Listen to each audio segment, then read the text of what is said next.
Welcome to Zero to Well Read, a podcast about everything you need to know about the books you wish you'd read. I'm Jeff O'Neill. And I'm Rebecca Shinsky. Today, we are delighted to have our colleague, Sharifa Williams. She is Book Riot's Executive Director of Content, joining us as we dive into Isabel Wilkerson's award-winning oral history of the Great Migration, The Warmth of Other Suns. Sharifa, welcome. Thank you. Thank you for having me, especially to talk about this book. You know, you are responsible for this book happening at this time on Zero to Well Read, because you read this back in the fall and you raved about it in several places across Book Riot. And then as I was looking for some big signal nonfiction to incorporate into this season, it was right top of mind. So thank you for giving us an excuse to read this right now. That's wonderful to hear. I am so glad that me talking endlessly about this book, which is so special, did something positive, because I feel like I want to throw this book at everybody I pass by on the street lately. Yeah, we'll ask you when we get to our section about how we first encountered it or whatever. Yeah. I want to hear more about, or I read more about your story about why now and how your experience. But that combined, as we said, this is our first foray into nonfiction for Zero to Well Read. And we'll say here down a minute in the why it's important section, scores very highly on New York Times Best Books of the Century list, the highest ranking nonfiction, coming in at number 2. So I think that says something about the esteem with which it's held. And by the same token, I think Sharif is alluding to it, underknown in some parts. And I've got some takes about, I think we could surmise why that might be in some ways, but a wonderful book to talk about. We're going to get into it here in a minute. Let's do a little housekeeping first. There'll be a link in the show notes for our free newsletter. Vanessa Diaz is curating some further reading, some favorite quotes, some resources that we have used, kind of a syllabi companion piece and standalone all at the same time. It can be anything that Vanessa's It's really doing over there. fun. She's doing a great job. Doing a terrific job. And I actually am now to the point where I'm looking forward to what she has found that we have not when I see the newsletter come out on a Tuesday. So that's free for anybody. She does this little section where she pulls quotes from our conversation out of context. And a good 85% of the time, I'm like, I don't remember saying that. Wow. Yeah, that's a lot of fun. There's also subscription paid tiers that get you at one level early ad-free episodes, and another that gets you bonus content. Sharifa will be sticking around with us. We call it office hours, where we do another 20, 30 minutes of more free-flowing. We take off our tweed jackets and, we put our feet up on the desk and talk about the book there. Patreon.com/Zero to Well Read. And if you have a moment, and I know you do, because it's going to be a long show. At any moment, you're taking a bathroom break, you have to pause. You can rate and review the show right there in Apple Podcasts or Spotify, or jump over to one of those places from Overcast or whatever else you might be listening. Really helps keep the show going, gives us more chances to talk about more books over time and make stuff we enjoy and we think you will too. And always email us at zerotowellread@bookriot.com. I think we're going to be due for some sort of mailbag, something at some point soon. We have a mailbag episode email that will be recording in mid-March, coming out a handful of weeks after this episode airs. Yeah. So with that, I will pass it to the queen of synopses, Rebecca, who is better than anyone I know at the synopsis. The pressure is on now. So Warmth of Other Suns is about the Great Migration, which happened here in the United States between 1915 and 1970. So multiple generations. More than 6 million Black Americans fled the Jim Crow South in this movement that we understand now to be the Great Migration. But as we'll get into when we talk about these individual stories, many of the people who participated did not see themselves as part of a movement. They were just making the best decision that they could for their life at the time. They followed interstate systems and railroad lines to go west to California and north to Chicago, Detroit, D.C., Philly, New York, cities that promised them freedom from racist oppression and the violence that was really an ever-present part of life in the South for Black people under Jim Crow and coming out of the period of slavery. And these cities promised them opportunities for economic and social mobility that they'd never had access to before. How true that turned out to be or not is a large part of the conversation. The realities that they found in these new promised lands. And I think that's the right way to think about these, that they understood this to be an exodus of sorts into a new kind of opportunity. They were difficult. They were complex. not always obviously better than the lives that the migrants left behind. And their lived experiences were individual, varied. Their stories were rarely told. So beginning in 1996, journalist Isabel Wilkerson interviewed nearly 1,200 of the remaining participants of the Great Migration. Really astonishing. And over the course of the next 15 years, she synthesized their stories into The Warmth of Other Suns. And she presents this first comprehensive oral history of the movement through the lens of three key subjects. Sharifa, I know you have so much affection for these three folks. Do you want to tell us? I feel like these are members of Sharifa's family at this point because the way she talks about them is so warm and lovely. Do you want to tell us about Ida Mae, George, and Robert? Yeah, so we're following the lives of these three individuals: Ida Mae Gladney, George Swanson Starling, Robert Joseph Pershing Foster. I feel like when you can recite their full names, and they have long names, they are like it doesn't your come kin. instantly, but you get it eventually. Eventually, like You I just now, oh, it's an Ida Mae section. Oh yay! Yeah. Oh, it's a Foster section. Oh yay! And as Rebecca mentioned, they do come from very different experiences, different backgrounds. Their life stories are so different, but we follow them from their earliest days in their hometowns in the South all the way through the end of their lives. So you really get to know these people and the memories they share of their experiences, the details, the nuances and complexities of each of their journeys is so profound and so detailed that it really does give you this incredible picture of just how singular these different, experiences of traveling from the South to the North, the reasons why, the motivations why they made the move. It just helps you really understand how singular these stories are. Yeah. So our three main characters are Ida Mae Gladney. She was a sharecropper from Mississippi. She goes first. She leaves for Chicago with her husband and their small children because they've determined that they're no longer safe in their small town.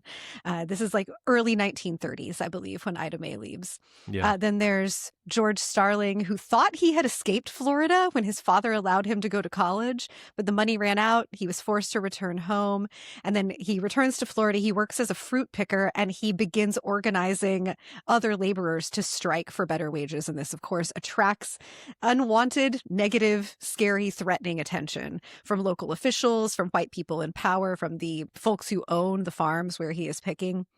He flees in fear for his life and lands in Harlem in 1945. And he has then a lifelong career working on the railroads, traveling up and down the East Coast, or if you are an East Coaster like Sharifa and I now, up and down basically the 95 corridor on the train. Mhm. And then in 1953, the final of our three main characters, Robert Foster, he's a young physician who leaves Louisiana for the shiny promise of California.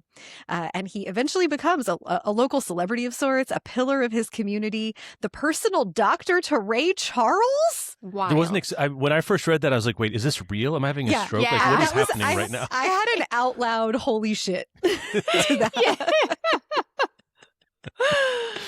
Who could have expected that? Just fascinating characters and fascinating real people with real lives. And that's, I think, one of the things that makes this book so special is that it's not a just the facts history. This is history through the real experiences of people who can tell us about it first person and give us like that detailed specificity that is just really, really wonderful. If I could just say another note about the amount of work she did and the structure she uses and the people she has picked to feature here belie how elegant and beautiful the structure of the book is, because I think maybe Sharif has a note down further. I can't remember. But each of these people are both specific and representative, and each of them falls along one of the three main arteries of the Great Migration, as Wilkerson figures them, right? Sort of from Louisiana out to Texas, that's Foster. From Florida and the Atlantic seaboard up to New York, that's George Starling.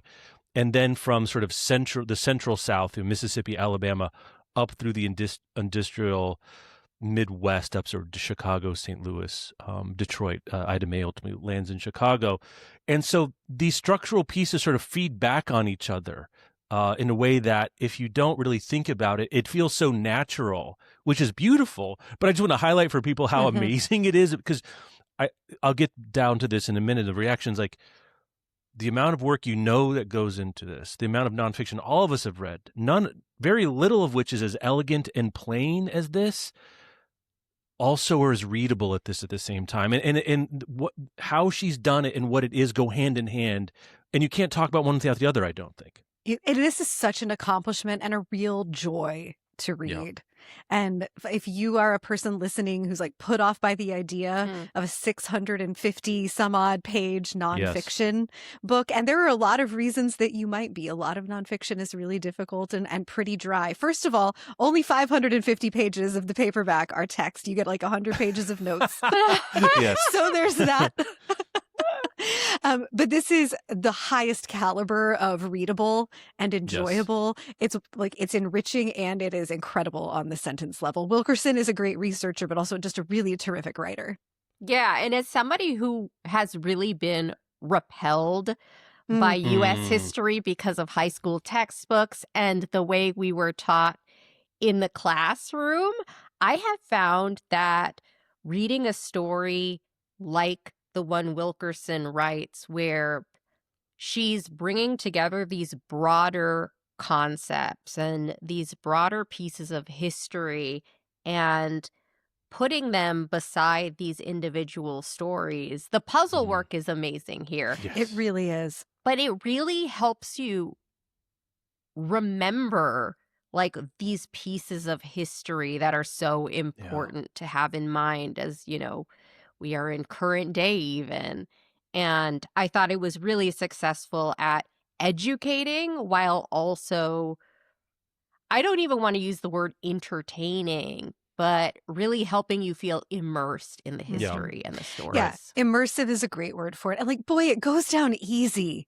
Like, I never wanted to step away. I felt like that I missed these people when I had to put the book down. Yes. And I initially was planning my reading and I was looking at those 550 pages like, all right, this is how I think I'm going to chunk this out over the course of a couple of weeks to fit in all the other things that I needed to be reading. And I ended up just putting everything else to the side. Like, once I fell in love with these people and was so enchanted by Wilkerson's writing, it was like, well, this is just what we're doing now. Why would I leave them? It's so compelling. All right, we got to move on. We're going to talk about what it's like. I mean, this is all going to map onto each other, but I think what you have both just said leads quickly into why it's important and the accolades it got. I think people saw what this took, right? Yeah.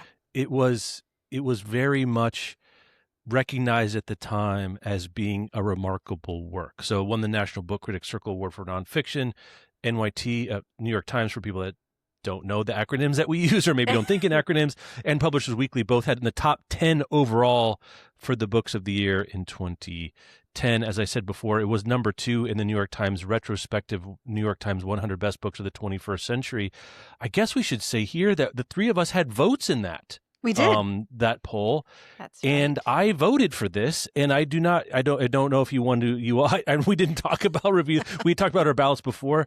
I guess at this point, Sharifa, you hadn't read it, and Rebecca, you hadn't either, so you couldn't have voted for it. No. So having read it job, now, Jeff. do you think your votes would have changed? Yes. Yeah. Yeah. This could have ended up there. I almost went back to my notes about my ballot to see what I would have kicked off for it. But yes, absolutely.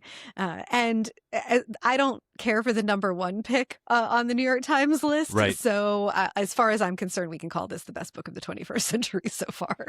And I'm pretty sure that subconsciously, because I spent so much time poring over that 100 best books of the 21st century list, that was one of the reasons I ended up picking up this book when I was thinking about nonfiction to read. I mean, it makes a ton of sense, and it does speak to the power of these kinds of lists. And that list, as a quick aside, has been uniquely influential in content making. Like, a lot of people suddenly realized, and I will throw book right into the mix here because we're doing a list, or sort of a series of best books of the century so far in various genres, because it's not a very genre heavy list. There's some. but I've seen video games, I've seen movies, I've seen TV, I've seen sports moments. So people reckoning with that a quarter of century gives us a chance. So these lists matter, gatekeeping matter, curation matters. I mean, these all things that feed on each other. So when we have a chance to talk about something and get other people to think about it differently, that's part of the culture work, and it's very interesting and part of what we're trying to do with the show here. And I think maybe most importantly here is that it really does fill in a huge, insofar as one book can. There are like 10 books I'm sure Wilkerson could write in this. Like, I kind of want a whole book about Foster. I'll get to that when we get to the hot takes and straight thoughts. But thinking about this tidal wave of humanity over decades and its relationship to racial politics in the U.S., basically touches every factor of American life, even with some cameos by future stars in American politics who then go on to affect other counter reactions in American life. It feels so germane even now, and so underreported, misunderstood, that I think it just does like history work. It's a historically important document, which we can't really say because it's different when we talk about literary history, but this is like actual life important, not Yes. just art life important. Yes, actual life important. And one of the things that blew my mind about it, because like Sharifa, I had less than stellar experiences with history classes in my educational career, was not just that the migration was shaped by the infrastructure of the country. People went where there were interstates and railroad lines, which makes sense when you think about it. But had I ever thought about it? Indeed, I had not. And then they reshaped the country and the politics of the country as well. That what the landscape of the cities is like becomes very different. Cities go from being 1% Black to being 40% Black. Cities that had large populations of European immigrants experience all kinds of interesting and scary tension when those immigrants are faced with the migrants coming up from the South. And it's not just the story of Black people going into white cities. It's really melting pot, like all American, like every issue of American life is present in the stuff that Wilkerson is documenting here.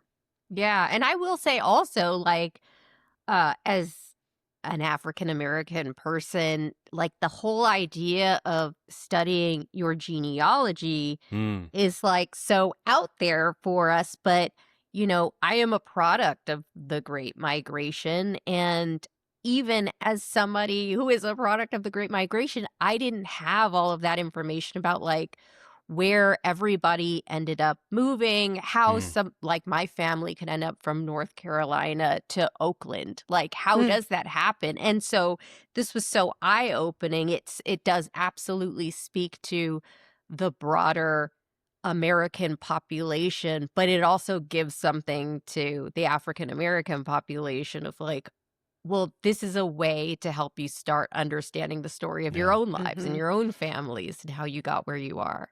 The figures here even are startled by Wilkerson sort of telling them they're part of this larger story. They're like, I didn't really think of myself as being part of a great migration. Like that sense of like being a part of something else and you're not alone. And this is a broad piece of history is quite powerful. And I think illuminative in so many different kinds of ways. And it feels like Wilkerson maybe was uniquely positioned to write this book. And reading her biography, she herself is a product of the Great Migration. She's in Chicago. She's the bureau chief of the New York Times. She was at Howard and was the editor-in-chief of the newspaper here. So, like, she was around these people as a Black woman, but also in these circles and in these moments, and started to get a sense from her own life that there was a story to be told and took a long time telling it. And I think, I kept thinking that when I was rereading the book, it's like, could anyone have done this? No, could any well-intellers have done this? I mean, there could have been other versions of this, but I have this down there in Stray Thoughts, and maybe it's worth saying here. I think it's so important that she's a journalist first and not an academic in terms of the way this is presented, her sort of inductive reasoning, sort of taking individual stories and building and building and building out of that, and then thinking from a journalist's eye for story and shape and character. An academic could write this book about the Great Migration and maybe do the same kinds of research, but not be as interested or not believe or have been taught, I should say, about certain kinds of modes about perspective and individual and specificity that I think will make this book readable and resonate for generations in a way that an academic book can matter, but wouldn't be read by normies like us, 10, 15, 30, Yeah. 50 years down the road. And The Warmth of Other Suns kind of astonishingly did not win the Pulitzer, which I don't understand. I don't we can understand. we can have a moment about all of that in a little while. Yeah. But Wilkerson won the Pulitzer before she wrote this. She was Yes. the first Black woman to win a Pulitzer for journalism in 1994 for coverage of big 1993 floods in the Midwest, and then also profiles of teenage boys living in Chicago that she had written. And after she wins the Pulitzer, she said someone came and asked her if you could write a book, what it would be about. I assume this is an editor who was like, who is this Isabel Wilkerson Yeah. who's winning Mhm. Pulitzers for journalism? Yeah. And she already knew that it was going to be the Great Migration, that her parents left Virginia, moved to Washington, D.C., and that's where she was raised. And she grew up hearing details of their stories, but not the whole story, which, like you were saying, Sharifa, that seems like a pretty common experience among Yeah. children of the folks who migrated, that they didn't necessarily talk about it that much for all kinds of reasons. And then having an opportunity to tell Wilkerson their story, to read the book. I listened to an interview that Gilbert Cruz from the New York Times did with her last summer around the time of the big 21st century list coming out. And she said that, like, this is going to make me cry. She heard from families of some of her participants, some of these 1,200 people, who said, your book was the last one my parent read before they passed. Wow. And Oh it my gave them a new gosh. sense. It's really incredible. A new sense of really what it meant, that what they did with their lives and this risk that they took. Well, I know what I'm going to listen to after this recording. With a box of tissue. She's a Yeah. fascinating person, and she doesn't have 25 books. She came to writing books a little bit later. She's a long career as a journalist, and I hope over time, Cast was very well regarded. A fascinating book. You can see her wheels turning in similar sort of parallel motion, but on a broader global spectrum there as well, and sort of capped off with the National Humanities Medal by President Barack Obama in 2016. Quite a moment there.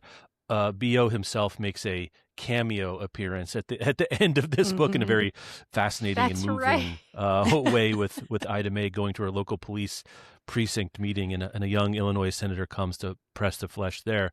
Okay, let's get personal for a second, talking about our first reading experiences.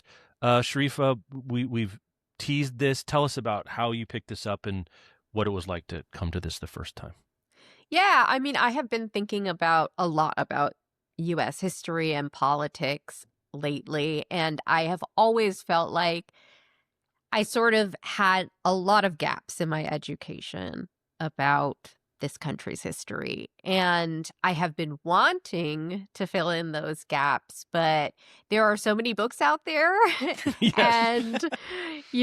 And finding one that a person who does not read a lot of nonfiction, could sink my teeth into, felt like a insurmountable task. But I kept seeing this book brought up. And I will also say that our former colleague, Amanda Nelson's there was one post, and I cannot remember what of the millions she has put up, but there was a bunch of comments of people recommending this book. And I was like, okay, this is it. This is like my final signal I needed to pick up the book and just like be ready to sit down with a doorstopper. And the minute I started it, I was like, I have made the correct decision. What a good feeling. It was so satisfying, and now I feel like I just want more. It opened a whole door for me. That's the delightful and terrible thing about a book like this, where it's singular in a lot of ways, and so there's not a lot of amazing read-alikes, which we'll talk about. Yeah. Like, this is not something you find every day, even as we wish we could. Rebecca, so this was a little bit more homework for you. I mean, I know you were looking forward to it and wanted to read it. what was your reading experience like here? Oh my, this was incredible. I'd had it on my list forever. I missed it. And I wasn't working in books full time in 2010. Yeah. You know, I was a marketing person. So this was not on my radar until I started working in books and hearing about it. And we read so much of new releases all the time, Jeff. Like Jeff and I, that's Yes. a huge part of our jobs, that going back to a 650-page book from several years ago is just not something that I make time for, that I feel like I have time for. And this podcast has been a wonderful opportunity to, create excuses for myself to pick up things that I have been wanting to read, to make it a priority. And it was, this specific timing was a product of Sharifa picking it up, raving about it. And like Sharifa, not known to just be effusive about all No. kinds of things, like it's meaningful. A high signal to noise ratio. Yes. So when there are Sharifa exclamation points and they appear in multiple newsletters and multiple posts on the site, and she's just kind of talking about it, I pay attention. And I'm so glad that I finally got a chance to read it. Yeah, I read it the year it came out. This was it was a specific moment in my reading life. I guess they always are. Between when I was done with grad school and before we started BR and I had kids. So I had like a 2-year window where I was like free range reading, which was, I wish I had a better list of all the books I read then. So I could kind of read whatever I was interested, what was in the news. And this was in the news for sure. And I was very interested as a student of African-American literary history, the Richard Wright title, and then the idea of it. And then I should say too, I think it matters that we were in the Pax Obama back then too, in 2010. And we were especially, I think, interested in these stories. They were more welcomed into the market. People were looking for them. Now, of course, this was not a reaction to that moment because it was 15 years in the making. So I do think there was some zeitgeist timing that really mattered for its popularity. I think it would have been critically acclaimed, and the work is the work no matter what. But I think it entered into warm waters. And I was one of those people that, narrative nonfiction, Rebecca and I have talked about this in the BR Pod and other places, like this is not something you get a lot in school. And one thing that happens to people that do become lifelong readers or maintain lifelong readership is discovering narrative nonfiction that they like. We talk about, Born a Crime by Trevor Noah, Rebecca. Like, we wish more people knew books like that existed while they're in their formative reading years, because you can find, and this is not like this, but it's more along the lines of this than a big sort of the kind of book that wins the National Book Award for history, which is like a history book. Yes. This is a story. This is a reading experience that happens to be nonfiction, that can delight and amaze and astound and sustain all kinds of readers. So that's when I read there, and I was completely awestruck by it there. What's it like to read this? What's it all about? I think it's a little bit different for us, Rebecca, because it's about what it is about. We don't have to do a lot of like English major bullshit to be like, here are the main themes and whatever. So maybe we can talk about like what the reading experience and the notable sort of theses that she has throughout the course of the book. Sharifa, we talked a lot about, can you put into qualitative prose what it is like to read this book and the virtues and the kind of ups and downs, not in terms of quality, but like she takes you on a journey, I guess. And it's a different kind of journey than we're used to being taken to in a book, I think.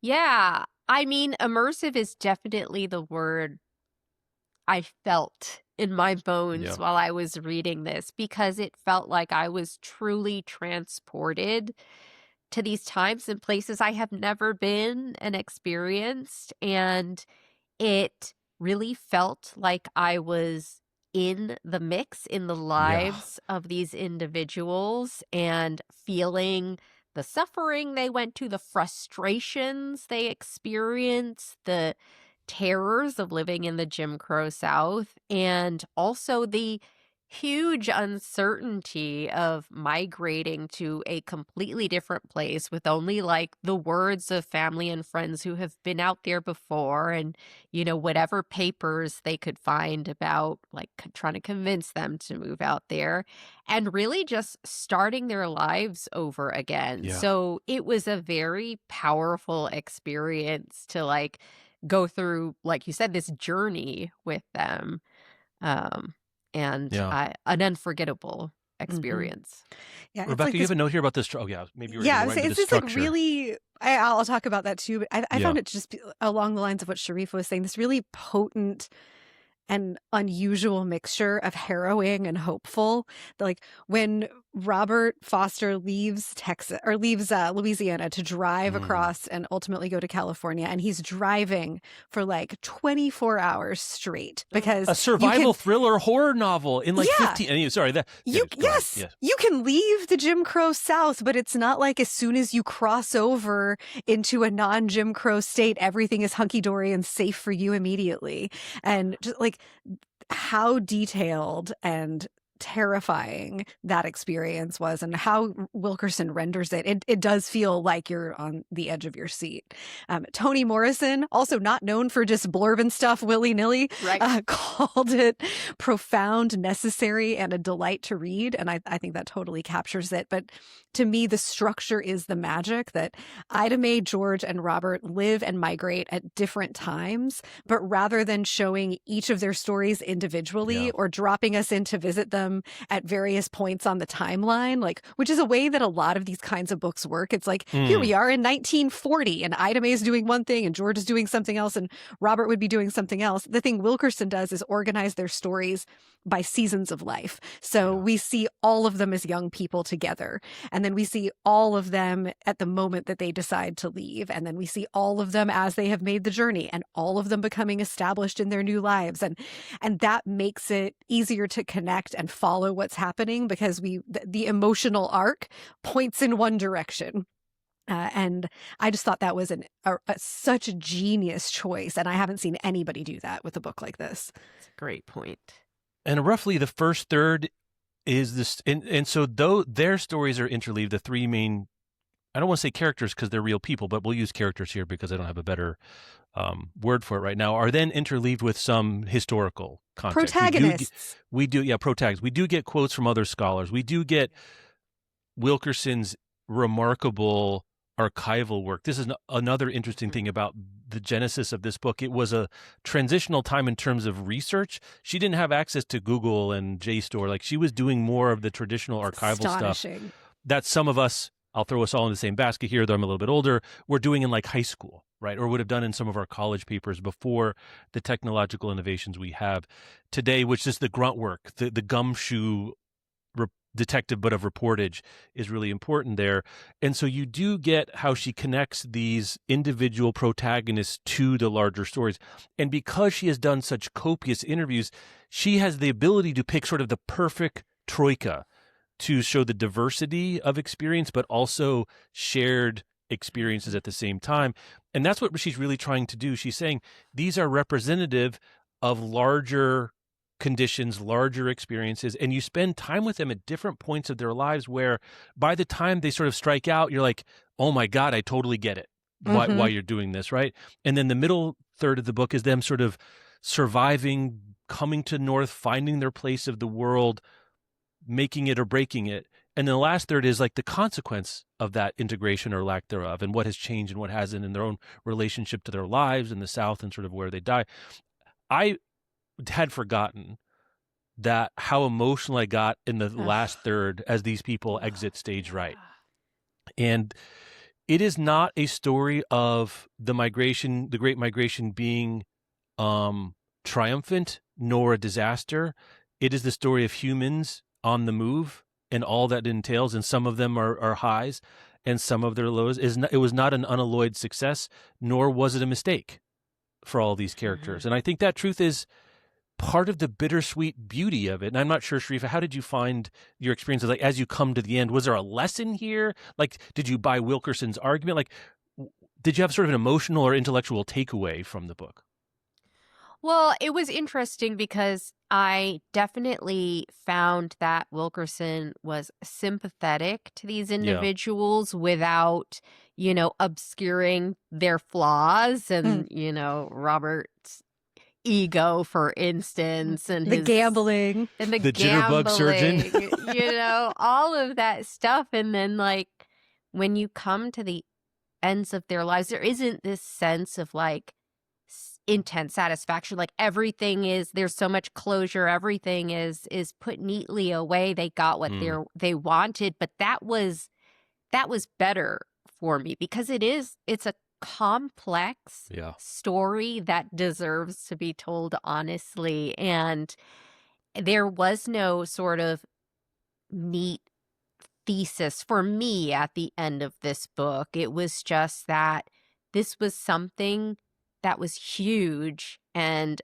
is still rippling across our timeline, and it will continue to affect the generations that follow these individuals after they leave us. And you see that even in the, sort of mention of the children of these people. And it's not like we see their stories fully fleshed out, but because you've been through the whole thing with them, that those stories, their lives are affected by their parents' decisions and how they chose to move on or not. It's a rule of fiction that specifics are what help you convey the universal. And Wilkerson, I think, ports that over wonderfully here, that the specifics of these three characters, these three protagonists, the varieties of their motivation and experience serve to remind us that the people who made these moves were not monolithic. And it invites you to consider, if this is what it was like for three different people, how many other millions of versions of that experience were there? Sharifa, I love the note that you have in our outline talking about this and the other things that Wilkerson is inviting us to consider. If you would talk about that a little bit. Yeah. One of the things that really stood out to me was that you are not only getting the story of the people who were, whether they knew it or not, participants in the Great Migration, you are also getting the stories of the people who chose not to move north, who chose to stay in the South. And you see that in different ways in the different stories of these people. Like, Ida Mae goes back home at the very end of the book and she sees some old friends from her past life and she sees how things have turned out for them. And then Robert has this more stark situation where, the family he married into, the Clements, are established in the South, in Atlanta, and Dr. Clement is doing big things in the South for Black people. And working against W.E.B. Du Bois. Yes, right. Getting him kicked out of the university. I was like, that is bold. No big deal. Just like making a huge name for himself. But Robert really feels like he has to prove himself that his choice, his decision was correct in moving to the West. And he sees his brother setting up this practice and helping people in his hometown community in the South who do not get the care they need. And so there's this tension. And there's also like the way the established Northerners, the Black Americans in the North, look at their incoming kin from the South. There's so much there. There's this tension and friction.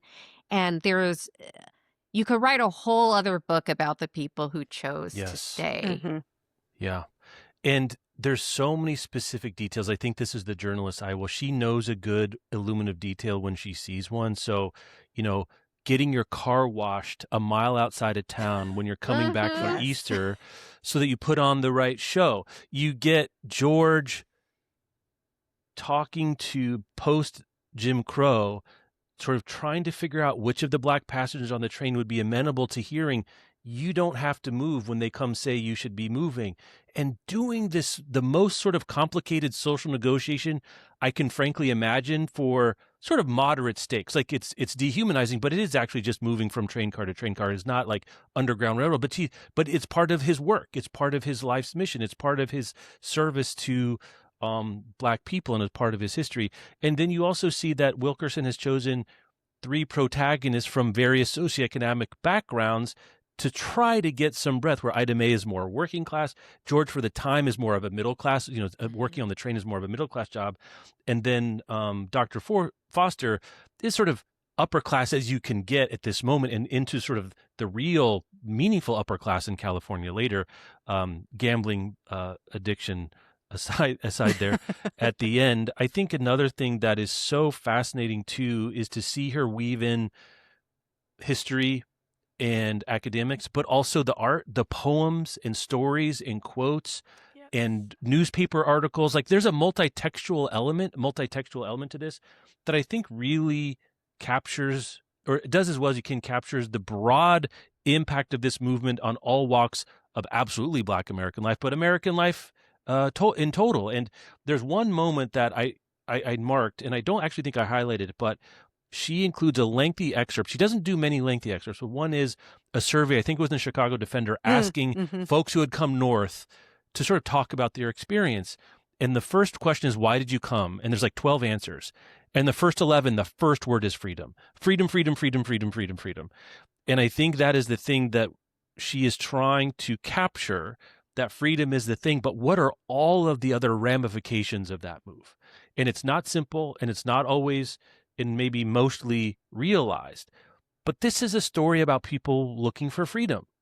And one of my favorite ideas from this book that I found so beautiful, meaningful, and illuminative is this was the first affirmative movement by Black Americans to seek their own freedom at scale. This moving from one place to another, and the effects of what kinds of Black people, because not all Black people are the same, and even these certain kinds of personalities and experiences and dreams led some kind of people to move and some to stay. And that had ramifications for who remained in those communities, and then it affected the cities to which they moved. And I think that for me is like kind of the most brain-opening, mind-expanding idea, especially, and I'm not sure which of us, I had this thought, but I think one of you wrote it about, boy, is this idea about who is migrating and who isn't, and how we think about migrants and new people in a community. Today, when a lot of people are walking out and sitting home, it feels so fascinating to think of how this is not just a specific experience possibly, but this is a data point. This is another river in the idea of how we think about how people want to move towards freedom and opportunity, and how people react to people coming for freedom of opportunity. So I don't want to do a whole thing necessarily myself. I don't feel qualified or ready to do it, but I certainly felt it in my gut, especially as I was getting ready this morning. So I'm not sure if there's anything else there, but I thought I would mention that. I want to just touch back briefly on what you were saying about how she incorporates so much from other history and other pieces of Black art. 'Cause, like, Isabel Wilkerson has read all the books. Yeah. Like, she has read all the books. She has read all of the journals. She's read all of the academic articles. And this book never, ever feels like an author going, look how much research I've done. And that in itself is astonishing. I also think that, like, choosing to put all the notes at the back, there are no footnotes on any of these Amazing pages. choice. There are not even any numbers in the text to tell you where there's a note in the back. Like, you can find all of her resources, but that the reading experience is uninterrupted from start to finish. And you just know, well, there's 100 pages of references at the back. If I want to go there, you can, but that is such a smart choice, and not nearly enough nonfiction writers do it. And a super quiet flex. Like, I've got the receipts and I don't feel the need to put them on every page. It was wonderful. It was one of those things that occurred to me like near the end of the reading experience, where I was like, oh, right. She's referring to so much other research and to such a deep body of already, academic investigation, and also drawing on these people's life stories. And like the train thing as well. I'm like picking up threads from your last comment, Jeff. We spend so much time on trains. So many trains. And the specific stories that she chooses on the trains really, I thought, illustrated the absurdity of Jim Crow in a way that we don't get specifics of very often. Or like, I grew up in the Midwest hearing stories about, like, I grew up in Kansas and Black people and white people could drink from the same water fountain. But if you go 20 miles east into Missouri, they would have had to drink from different ones. Like, that's theoretical knowledge. But when you watch or read the scene in this book where you see like Wilkerson walks us through, the train crosses the Mason-Dixon and people get up and reshuffle. And if you're going north, that's great because then you can sit wherever you want, but maybe you're afraid to move. And if you're going south, it becomes really absurd that black and white people had been sitting next to each other on the train and they cross an invisible line and someone gets up and puts a sign into a holder that says whites here and blacks here, and people have to move themselves to do it. And like having that illustrated, and the moments like that happen dozens of times throughout these stories, but the way that Wilkerson just lets her protagonist show us these things, like the whole book is an exercise in show don't tell, but really drives home the absurdity of it. Yeah, some of the most eye-opening scenes for me were from George's perspective as a porter on the trains and seeing all of these goings on. And as somebody who was used to and who found it natural to rise up against what he saw around him, unionizing and gathering together as a community and going up against things and, having to secretly let people in on that they didn't have to move and, doing the calculus of like, who do I tell and who do I keep it from? And I thought there was this really great quote Wilkerson had about George and the porters, where she writes, he and other colored porters were men in red caps and white uniforms, but they functioned as the midwives of the Great Migration, helping the migrants gather themselves and disembark at the station, and thus delivering to the world a new wave of newcomers with each arriving train. And I thought that was just so beautifully told, because so much of the motion of the migration, even though Robert had a very different journey in his car, a horrible journey, like a lot of that happened on these trains, and a lot of what George saw, people putting their pinkies up when they were drinking because they were acting like they thought the Northerners did. And just these little interactions, these little details that told you so much about the expectations of migrating and like just the uncertainty of what life would look like for them and how they should act in this new world, I thought was astounding. Gosh, and just like how scary this must have been and how much courage it took to do it, to get like now if we want to move across the country, you can Google to within an inch of your life, what the neighborhoods are, which one has the coffee shop that you want, which neighborhood is the right vibe for me. You can look on Facebook and see if you know people who are there. But a lot of these folks are the first people in their families and their communities to get on a train and make this move, or they're going, but the only person they have a connection to in their new city is like some neighbor's cousins, friends, who they maybe lost the address for, and they have to spend a couple days on the couch to remember. And that also, but that like that person was ready on the other end to receive them, that you could arrive in a new city and be like, we are connected, but like 19 degrees removed, and they would help each other out. And that level of community commitment is a form of activism in itself, just individual one-to-one helping, in addition to like the kinds of stuff that George gets into repeatedly over the course of his life, organizing for labor. He becomes kind of a grassroots organizer multiple times over. But it gave me some insight into how steps along the way that we have become disconnected from each other in the political process, that our communities, especially Black people's community, to make this kind of move used to require a willingness to help people you didn't know and a willingness to trust people you didn't know. And that those acts of trust were borne out here is really powerful. But the bravery that it took to get on that train, like Ida Mae has 2 little babies when she makes this move, and then shortly after she makes the move, she's pregnant, and she goes back to the South to have her babies because she doesn't trust doctors in the North. And I thought, like, oh my God, being super pregnant on a train, going back into a place where you felt unsafe to try to keep your family safe and make a move. There were no good choices, and the ways that these people made these decisions. Specificity is the word that I keep coming back to and that we keep circling around, but it is really just astonishing. I think Wilkerson does a necessary and important and good job, and this is a note I have here, is like every time I'm re-educated about the racial violence of slavery and Reconstruction and Jim Crow and into even the present moment of the book, I'm sort of appalled anew. Like my moral immune system keeps rejecting the memory of these stories. Like I kind of can't keep them in because they're so horrible. And she gives us the stories both as education, but also to show the human motivation of these people to get away from this really like Dante level Hieronymus Bosch, like almost the imaginative cruelty of white racism in America boggles the mind. And that's just something to know. And I have this in the maybe not for you if like it's important to fit those things squarely, but it is not easy, and it's not for the faint of heart, and it will turn your stomach and turn your soul. And we get those because they're important as a historical document, but they stand alongside to understand why George has to get out of Dodge when the people are like, we've got someone who's like a proto-unionist. We understand Robert Foster like wetting himself on a train because he's afraid of using the wrong bathroom, or Ida Mae taking her kids on a very sort of dangerous, unknown journey because the alternative is worse. Or the like Ocean's 11 level organization that had to happen to smuggle some people out of the South in coffins. Wilkerson couldn't help herself. She was like, that is too much. I have to put that in there. Yeah.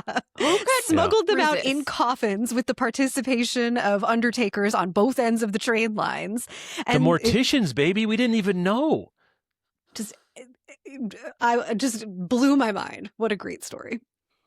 Yeah, that was a historical anecdote I will never forget in my whole life.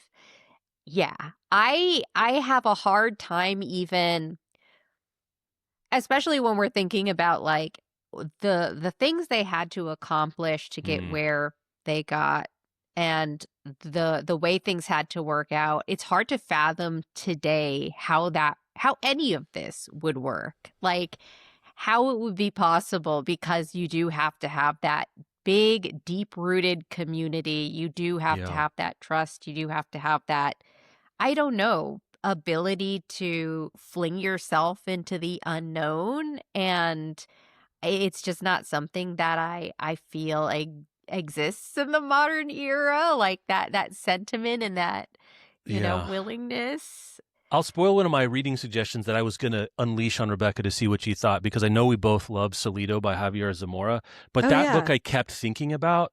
It's like, okay, you know how you would imagine it? What are the pathways that people from Latin and Central America are using to get to wherever they're going? Like, what is the story of Somalis in Minneapolis? Like, their story, they're going to be different in specifics, but I'd be in reading Salido, like, the people, the coyotes, the people you knew, the trust in other people. You were hazarding your life in a lot of different ways, but also you had some sense of the odds, and the odds were that their people wanted you to succeed on the other end of the line or along the line. And it's different. It's different, but I think it's so similar.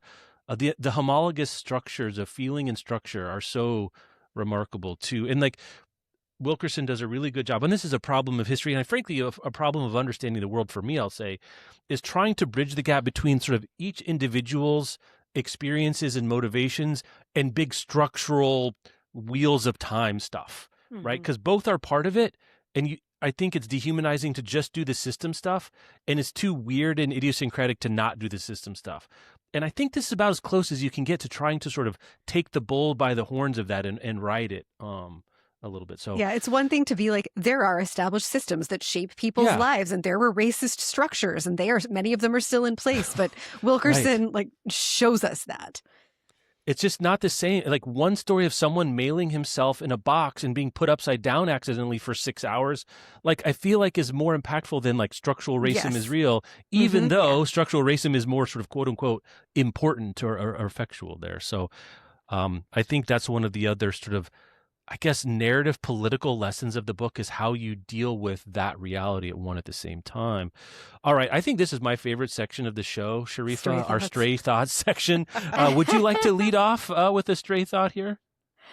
Oh my gosh. I had a lot of stray thoughts, but I mean, I already mentioned Ida Mae, George's, and Robert's memories and the way they were able to tell their story in such a I don't know. I wish I had this memory. I can't tell you what I did yesterday. Sharifa with has the same two level. twin toddlers right now, so she is probably not at her highest memory point right now. It won't always be this way, Sharifa. I can't imagine. I hope not.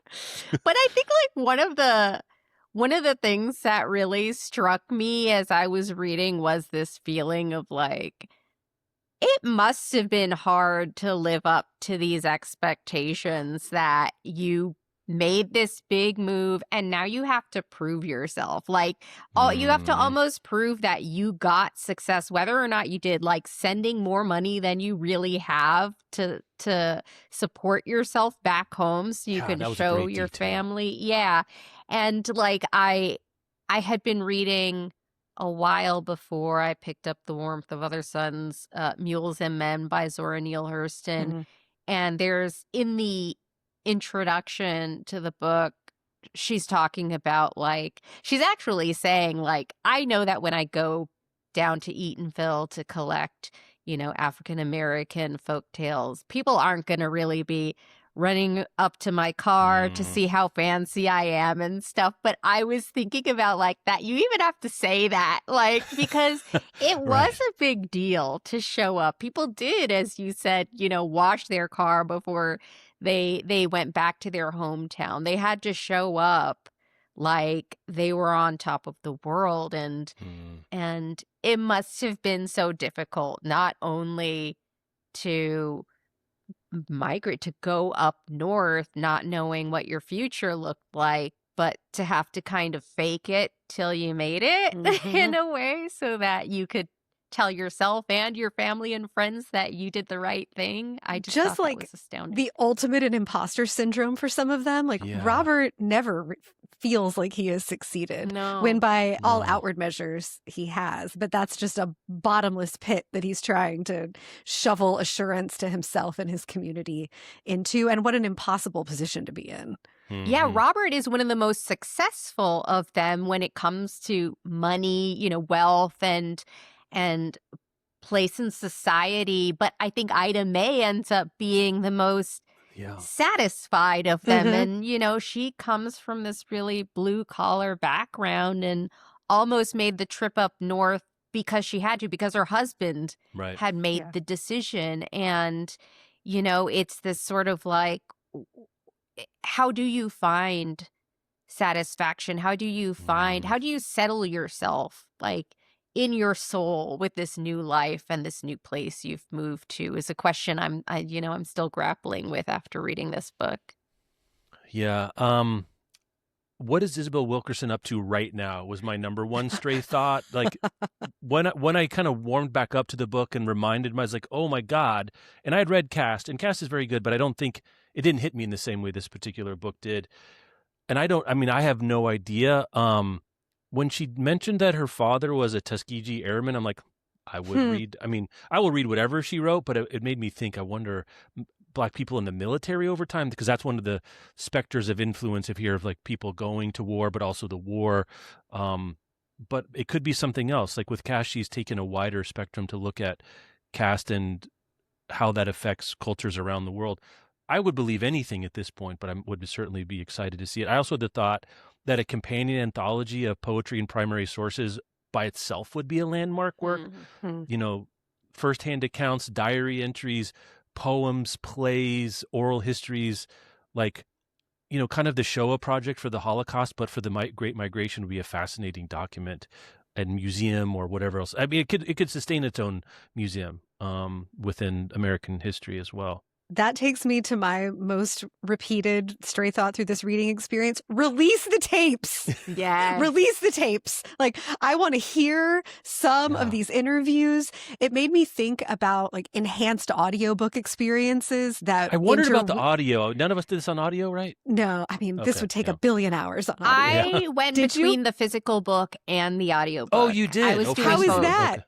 It was fantastic on audio. It was so good, and I did not find it.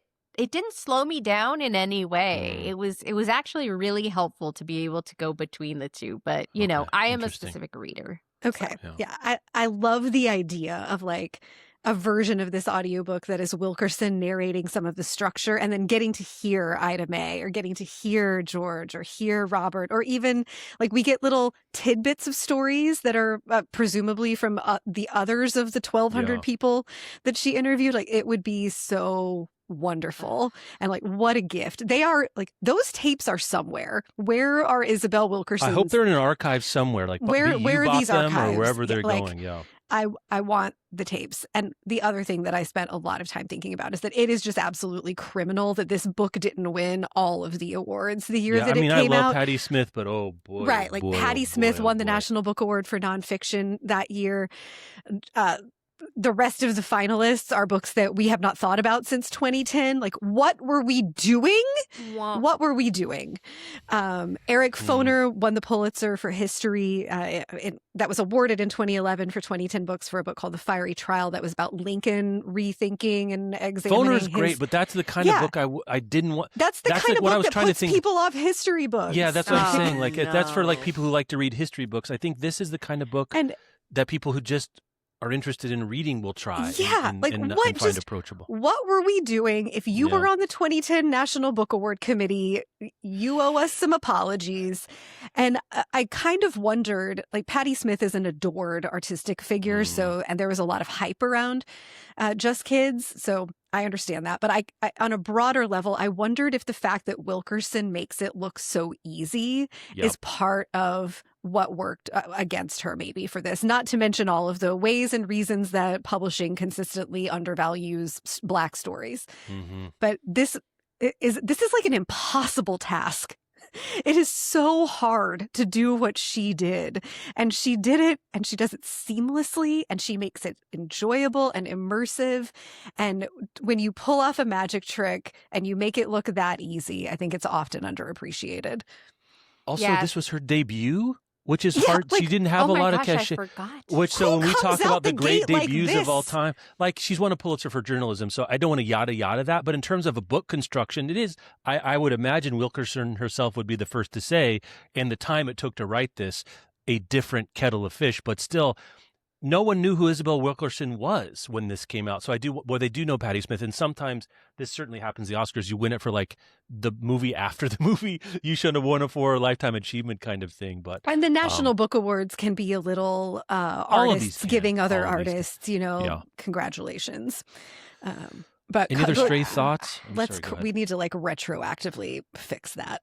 I know. I think retroactive awards should be a thing just for this book. Like I just learned this, that like I can't remember which sport it is. Jeff, maybe you can help me. But one of the sports has like the Hall of Fame voting, and then that the journalists do the voting for, and then years later, there's another board that can come back and be like, you know what, the journalists got this one wrong, and this person the legacy board, or it's the real heads. Can nerds. We, the people of publishing and bookdom, decide like we need to do some retroactive National Book Awards and some retroactive Pulitzers? Because come on, just give this woman all the trophies. My last stray thought I had is this is one of the great titles of all time. Yeah. And if you're a novelist or a nonfiction writer, I implore you to use a snippet of a poem as your. This works. This works. This worked for Faulkner. This works for Hemingway. This works for Isabel Wilkerson. Just find a snippet of a poem and use it for your title. I mean, it works every time. And how many book titles are taken from Shakespeare plays and poems? Like. But also this idea of the warmth of other suns that Richard Wright, who's writing about, like, it's an unbelievable, beautiful, evocative sentiment. And I think her bringing in the poetry from poets, and I don't know if she was doing this intentionally, to write it pretty plain, like let the specs, I mean, it's well written, don't get me wrong, but there's not a like individual sentence you're going to look at just for like sentence level stuff. She's navigating ideas and people in detail elegantly and difficultly. But then she kind of like lets the poets do the poetry part, which is kind of amazing to I had this in about. Trivia, but since you're on Richard Wright, I'll read it now, that the title and the epigraph of the book come from Richard Wright's Black Boy, where he says, I was leaving the South to fling myself into the unknown. I was taking a part of the South to transplant in alien soil, to see if it could grow differently, if it could drink of new and cool rains, bend in strange winds, and respond to the warmth of other suns, and perhaps to bloom. I misattributed that. I thought it was from 12 Million Black Voices, which also gets included here. Yes. But that's Black Boy is Richard Wright's autobiography. And that is a writer doing writerly things with those sentences. And Wilkerson doesn't do that herself, but she'll bring it in when she sees one that's hell of a curator. Particularly, yes, really she has good there. Great taste. Like she knows Let's do what some she's more doing. quotes, Sharifa. You've got some good stuff here. That's a good transition to quotes. Yeah, when I was thinking about why it's important to read this book now, one of the quotes that really stood out to me was about violent clashes involving groups that are pitted against each other. And in this case, Wilkerson was talking about poor white Southerners who were also migrating north around the same time.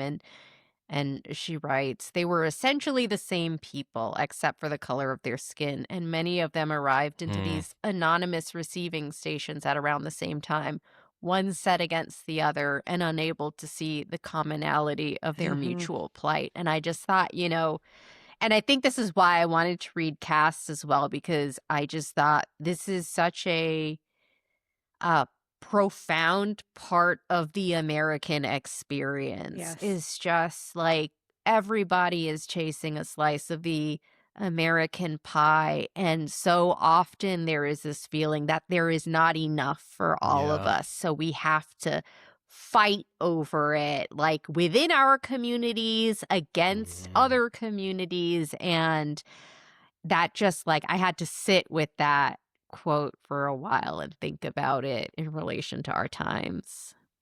Yeah, this thing that should be or could be a source of solidarity is a sort of separation. Like that's one of the great tragedies of American life. And I'm sure, and I think she definitely talks about that in Caste as well. Like that's a dynamic that's not just an American story.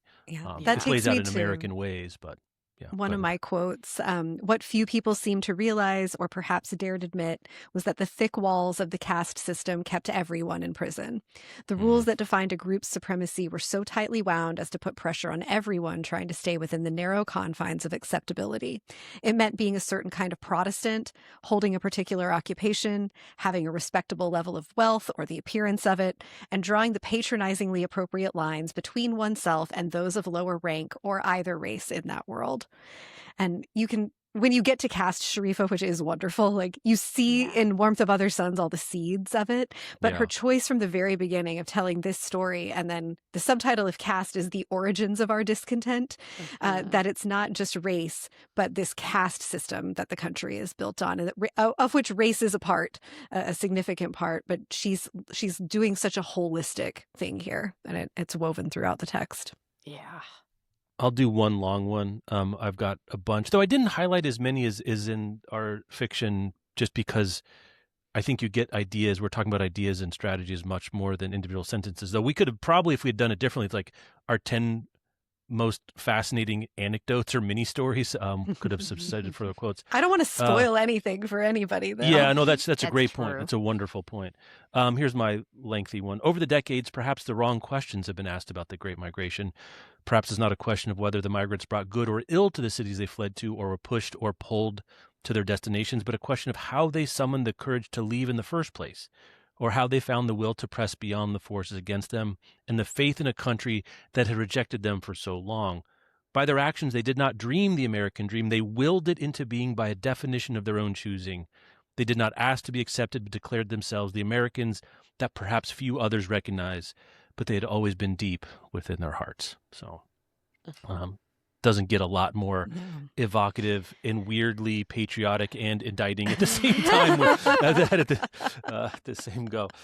Any other quotes you all want to make sure we enter into the official record before we move along down the line? I mean, I love near the beginning, they did what human beings looking for freedom throughout history have often done. They left.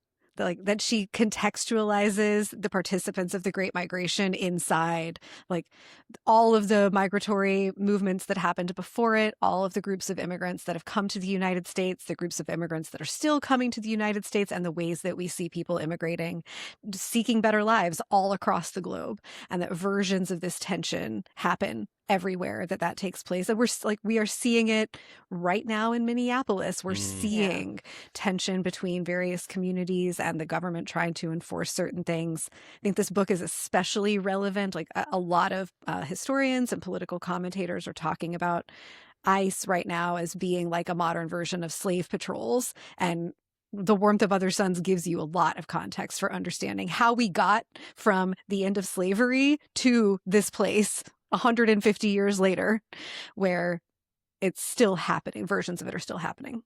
A lot more missing links to in this book than I ever knew about even after during Reconstruction, trying to keep Black people from moving north, and sort of these weird quasi-legalistic machinations to keep people or prevent them from going, just frankly ripping up Black people's train tickets like in front of them so they can't go. So it's not just slave patrols, everything's cool, ICE. There are a lot. The flame has been kept alive, unfortunately, in a lot of different ways. And I think Wilkerson does a really fascinating job of tracking these other modes of oppression and control that aren't illegal or legal. They're just there. And enforcement is part of the deal at the same time. Okay. The For You, Is It Not For You? Who would like to go on the Is It For You? Where do you want to go? I think, honestly, unless you're already deeply familiar with this moment in American history, you should seriously consider reading this. Yeah.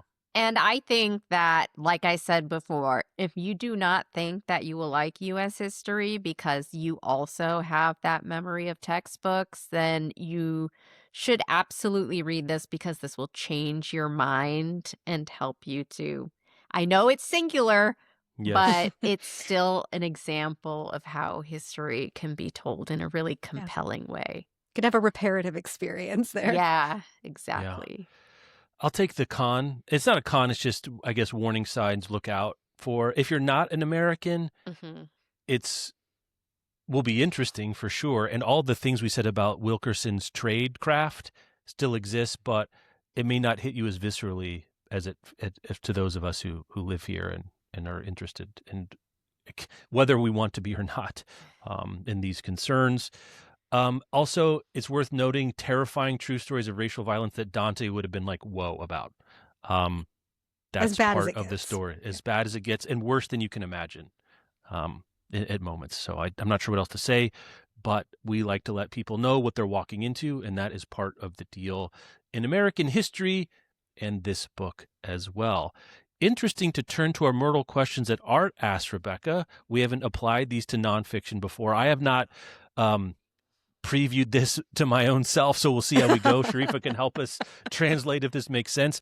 Which of the primary questions here? What is the good life? What do I know my neighbor? How do I know what I know? Is this all there is? How to deal with the certainty of death?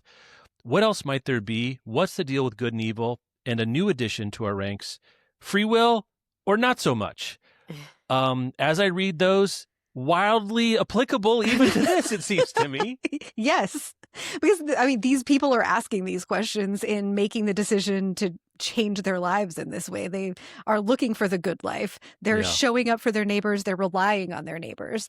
There's a little bit less of the existential, like metaphysical, how do I know what I know? Is this all there is stuff? But they certainly have to reckon with the certainty of death. What else might there be? Is a real question. Their spiritual lives do sort of come into play, especially for Ida Mae. I mean, and what's the deal with good and evil? Written all over this one. But free will, real or no, like this is a solid Fascinating. Yes. Free will, yes. Fascinating. Free will is here. You've got it. It's like free will, but also everyone else is behaving similarly to you in similar circumstances. So is that really your individual opportunity working or not? Sharifa, do any of these speak to you as a reader of this book as being especially interested in what this book is about? I mean, it is the very obvious what's the deal with good and evil. It just like that is the story of this book. And I mean, also the what do I owe my neighbor? Because that's so important to the story of these people moving across the country and able to accomplish what they accomplished is they really had to rely on their neighbors and their friends and their family and people they did not know. So that was a big one. I was thinking about this a little bit. I think when you're talking about the free will question, and which book was that? Was it the last? I don't remember It where was you were Go entering Tell that It into on the the record. Mountain when we were Go talking Tell on about the that. Mountain. Yeah, right. I had a thought, and maybe this is the right time to entertain another edition. Maybe eventually, by the time we've done 100 books, we'll have 100 questions. But like, how did we get here? I Ooh, think I like that is a one. question that a lot of texts ask, and this one is very much. I mean, if this was in the record, probably this would be primary or one of the top 3 here. But how did we get here is very much in play for a lot of the books that we care about that speak to us over time and place. Are we sure this isn't about art and writing? Sharifa, I'll tell you, and I'm not sure if you've heard us talk about this before. The joke here is that most of them are, even if they don't seem about there. The craft of Wilkerson's writing and the work that goes into it is fascinating. But in terms of the stories and the words we get on the page, how much is this or not about art and writing, Sharifa, to your estimation? That's a good question, because in some ways it feels like it really is, because there is so much art, there's poetry here mingled in with these stories and historical facts. And so it is employed in the telling of this story. I don't know if this feels like, yes, this is about art and writing to me, though. So yeah, I mean, one of Wilkerson's thesis statements of the book is that these stories have to be written down and transmitted and understood. And so it's maybe about writing sort of implicitly, but not, it's not, this is not like, there's nothing artsy fartsy about the World of Other Suns at all. Except the title and the poetry. And anyway, sorry. No, it's artistic and beautiful, but not artsy fartsy. I mean, if we turn it just a little to make it to say about stories, then it's absolutely about stories. And that is the unit of history that she understands as each individual story. Could you get the most of the gist from watching the Signal adaptation, Rebecca? There is not one. There is not a Signal adaptation. Which then leads us to this question, Rebecca, which would be, if we were to make a Signal adaptation, musicable, that's not a word, movie, musical, TV series, or Muppets? I mean, I also had Ken Burns in my marginalia, Jeff. I see your Ken Burns bat signal in the notes. Yes, the bat here. signal. Where are you? A bad haircut silhouetted in the sky. Just this would make for such an incredible documentary. And if you infused it with like the music of the time as we follow these people through, it would be incredible. What did you think, Sharifa? How do you want to see this? Well, now that we've been talking, I initially was like, oh, yeah, an adaptation inspired by the book, like, you know, make it a little bit more film. But now I'm like, when we're thinking about all of these tapes out there, I'm like, like a serial podcast. Please. And you could just like, you know, This American Life It or something, you know, you could really do a lot with all of the stuff that Wilkerson has collected over the course of interviewing these individuals. Yeah. I thought about this a little bit more this morning. I was thinking about the Apple TV adaptation of Pachinko, which is like multiple generations of people in the same family. And I think if you had Apple, like, I'm not really interested in a fictionalized version of this, but if somebody wanted to do it and you could get the Apple bajillions of dollars and make it gorgeous and sort of set the structure up in that same way where we move between timelines and we watch like in and out of these people's experiences, the worlds would be like rich and colorful and also horrible and horrifying, like watching the Barry Jenkins adaptation of the Underground Railroad at times. But it could be done, but I think I'm on the camp with Sharifa here. Like, just release the tapes. So just give us the tapes. Man. That's all I want. Yeah, I think I want, it doesn't have to be Ken Burns, but I would take a multi-part documentary. Because one thing, I have this down in Trivia and Adaptations, but the final editor didn't want the book to be intimidating, sort of on the Barnes & Noble shelf to people buying it, because they thought they had something here that a lot of people, that it could be a crossover hit into sort of non-history readers. And so she asked for the pages to be thinner, the actual thinner pages, so the actual physical object has smaller dimensions. And one thing I was surprised by when I read it the first time, and I have my edition here, is there's not like a middle section with a bunch of pictures, because Wilkerson has them. and the music and the stories and the oracular nature and her tapes. I think she's got all the raw materials for one of those kinds of stories. So I'd like to see that there. Also, like a nonfiction doc about the making of the book, I think would be a fascinating document of itself. Yes.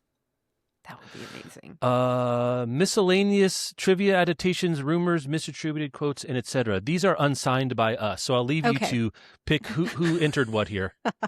Well, I talked already about the origin of the title and the epigraph. Also, in that wonderful interview that Gilbert Cruz did with Wilkerson, she talked about using the grapes of wrath as a template for telling the story. Makes total sense.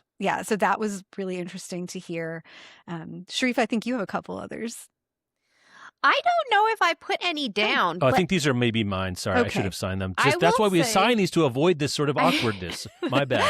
I will say that I did clock while I was researching this book that an editor wrote that the book was basically fine, but that it didn't take into account how much this country has done to bridge the racial divide. Oh dear. And I laughed out loud and was like, I really hope that critic looks back on that quote and feels a little bit of shame. A lot of bit of shame. To the penalty box with that person. They can go stand with the National Book Award Committee. Yeah, in hindsight, I know, but oh my goodness. That's a take. That took me I'm out. sure there's some stories to tell about people who helped, but boy, oh boy, that's kind of reading the room incorrectly. I've got a few here. There was one other main story that was sort of the last to get cut, a woman named Ruby who had, and I didn't write the name down, so I apologize to Ruby and her kin, that had about 6 middle names, and Wilkerson said that gives some indication of her life and marital history. That would make for an amazing story. So that must have been extraordinarily difficult. When you have a lot of good information, like making a show like this and a book like this, leaving stuff out is maybe the most painful and difficult part to do because you have so much. Both the editor at Random House who acquired the book and the subsequent editor left during the editing and publication process. And that's just because years. I don't think that's anything about the book or them. There's a lot of turnover and people move around at that side too. So, and I told my story about the pages being thinner. Hot takes. These we did sign. Mm-hmm. Yes. Just put Isabel Wilkerson in charge of the curriculum. I don't care what she wants to write about next. I just want her to pick another important thing, and I will read her books about it. I am right there with you. Yeah. I think this would be another good episode for maybe the BR Pod or a Patreon or something. Which courses of living people we'd want to take when we're retired and we're just taking courses for no reason. Isabel Wilkerson's creative nonfiction course might be number one on my list. Like, how the hell how would you tell me, a neophyte, anything about how to accomplish something like that? Rebecca, you said that, but I think Sharifa you were making a similar take, but a degree or two hotter even. Yeah, because I was thinking, like, if I did have to assign required reading to everybody in the U.S., this would definitely be at the top of my list. I feel like there is nobody in this country who couldn't benefit from reading this book. And I would hazard to guess that a lot of this would be news to a vast majority of Americans. Mm-hmm. Yeah, I agree with that. I think the actual subject matter is clearly important, the most important, but I think equally important was like the sensibility and worldview and the way of seeing Wilkerson is bringing to the story. Yeah. Is part of what would make that so powerful. My hot take is this should sit right alongside The Power Broker as a clout farming big American history read that people are performative about. Let's get people performative reading Warmth of Other Suns. We've done The Power Broker. I agree. Yeah. Yeah. I'm not sure it's as hot as Sharifa's, it's just more specific. So there we go. Further reading, read-alikes, book inspired by this one. Sharif, you have cast here, The Origins of Our Winter. Did you read that too? I know Rebecca did. Have you read that, or had you not read that yet? I have not read it. Okay. This was my first Wilkerson. Okay, and now I'm just, I can't stop. I just want more of her writing. And so I'm hoping that this will, help me feel less sad about saying goodbye to the And about world. That you're done. Yeah, I know. like how many more years we might have to wait for another Isabel Wilkerson. Yeah. Right, Yeah. exactly. And I mean, Oprah ended up choosing it for a 2020 book club pick. And she, like, there's a quote from her saying, "Every book I've ever chosen for Oprah's book club selection, I've done with care and with passion, but I don't think there has ever been another pick that has been as vital as this one." So I was like, and this book might well save us. I'm like, Yeah. I guess I got to read that book. I was already sold, but I'm extra sold. It's wonderful.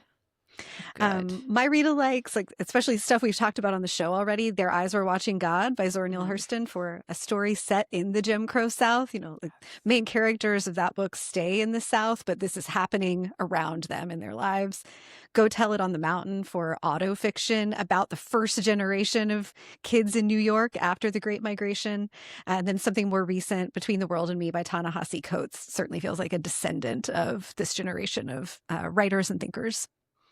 And then, like, for an incredible narrative nonfiction experience on a totally different topic. But since we were talking about that at the top of the show and how reading experiences like this are pretty rare, Yeah. if that's what you sank your teeth into and you want more, like, show me that I can love nonfiction, that it can have a compelling story. The Emperor of All Maladies by Siddhartha Mukherjee, which is a big biography of cancer, as he describes it, came out the same year. It won the Pulitzer for general nonfiction in 2010. So, like, other side hot take, was 2010 the best year for for narrative nonfiction we've had this century? Like, you get The Emperor of All Maladies and The Warmth of Other Suns in the same year. Yeah, you defanged. I was ready to have a hot take about what was the Pulitzer doing in 2010, and I saw this. I'm like, oh no, oh no, what would I have done? I mean, Wilkerson could have won the history one that year, and she did not. Right. But I have Immortal Life of Henrietta Lacks, which came out around the same time. Again, it is telling the story of a particular Black person, but also a wider phenomenon of Black people and medical research and the history of science and cancer. That sold extremely well, got made into a movie. Oprah has her fingerprints all over a lot of these books we're talking about. She picked Cast for the Oprah Book Club. I don't know if Sharifa mentioned that before. And Ava DuVernay adapted Cast for a film as well. And something that I never saw, and it sounds like they integrated some of Wilkerson's own personal story into that. They did a bit of a meta thing, which I always found interesting, but I have not watched the it. adaptation is called Origin, but it is based on Cast. Oh my goodness. I was going to surprise. Yeah, I know. That's the one problem you have, Sharifa, when you switch titles is that happens, even the interested. But the main character of the movie is Isabel Wilkerson, like, as she is researching Cast. Wow. Yep. I was going to surprise everyone with Solito by Javier Zamora, but I could not. I shot my powder. I couldn't keep my powder dry for that one. I think that too. It's an individual. It doesn't have the historical elements, but it's a poet's heart and his own story of being a migrant and coming up from Central America and the harrowing experience there. And it's been a while since I read this one, and I'm not sure. It's received some criticism in the later years that I think is worth taking seriously, but maybe not something that disqualifies. Is Bury My Heart at Wounded Knee by Dee Brown, which is the story of American expansionism in the American West and what happens to Native American people there. So in terms of like velocity, like vector, it's kind of the opposite of migration. Black people leaving white spaces or leaving certain white spaces for others. This is the encroachment of white spaces on an extant population there. Again, also takes its title from a poem. So, there are some other similarities going on there. A bestseller for many, many years. All right, time for Cocktail Party Crib Sheet. 2 to 3 takeaways. Who wants to go first? Anybody? Sharifa, you take it. Okay. Well, I just have one here, and I think that this was this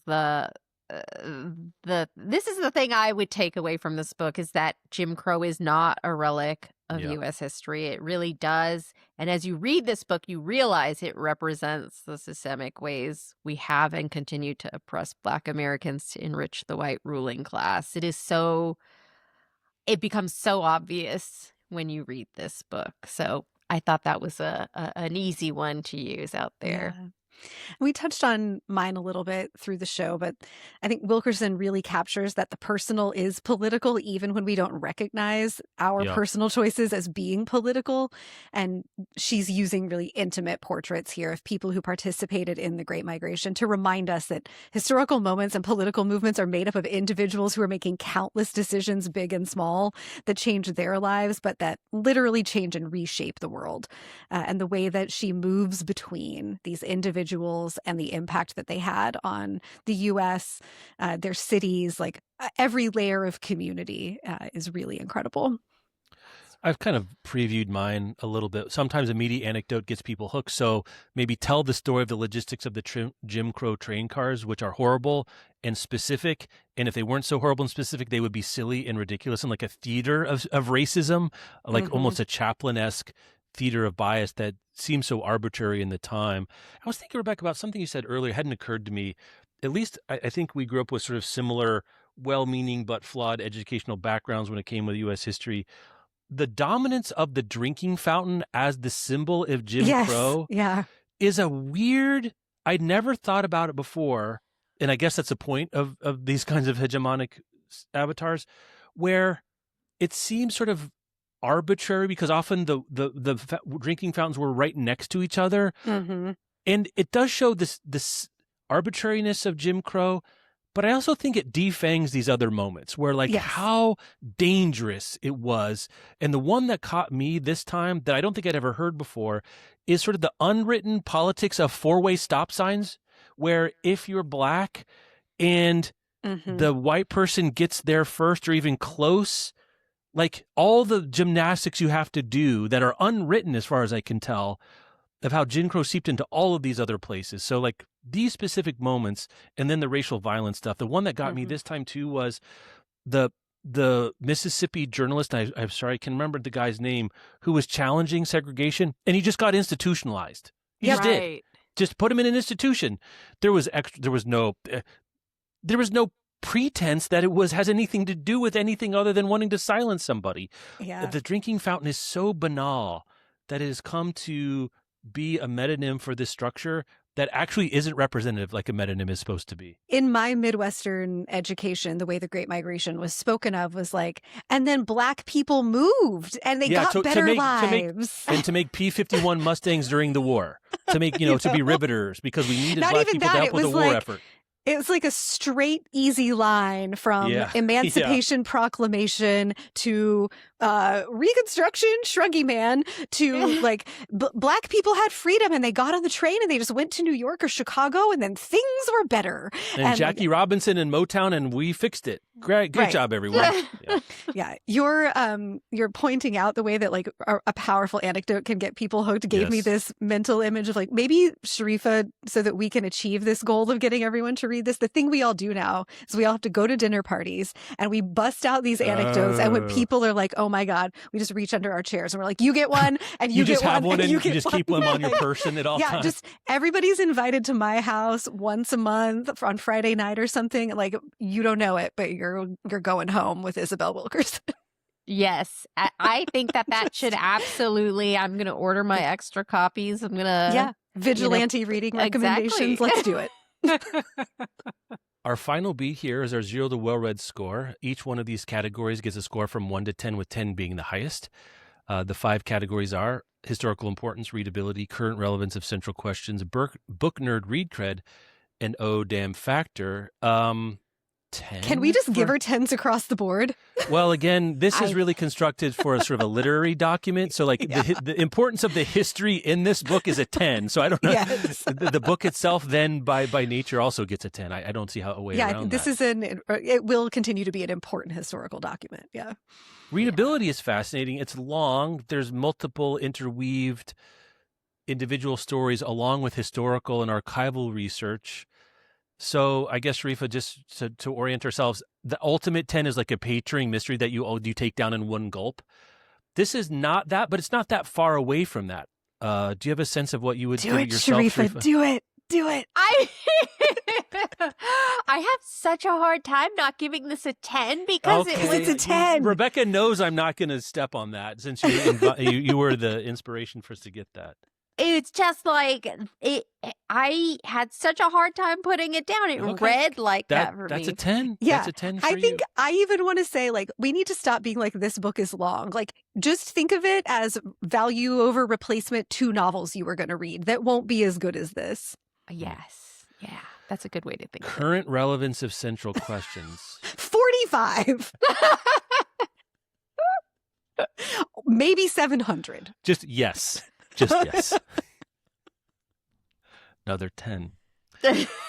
Book nerd read cred. So this one, for if you're your first time listening, like if you said, "Oh, I've read that," how impressed will other people be? How much shine will you get off your freshly cleaned reading Buick when you roll into town, having read The Warmth of Other Suns? I don't think this one is a 10, but I think it's an 8 at the very least. It only has 117,000 Goodreads ratings. I don't like that, Rebecca. I Please just don't say looked it that. up, Shocking. which means that having read this is much, much rarer than Yeah. it should be. Now, it does also have an average rating of 4.48 stars, which is incredibly high in It's the about Goodreads as high universe. as you get for anything with a meaningful number of. That's a really high average. So I think the read cred is higher because it is relatively, if this number is any indication, it's relatively underread.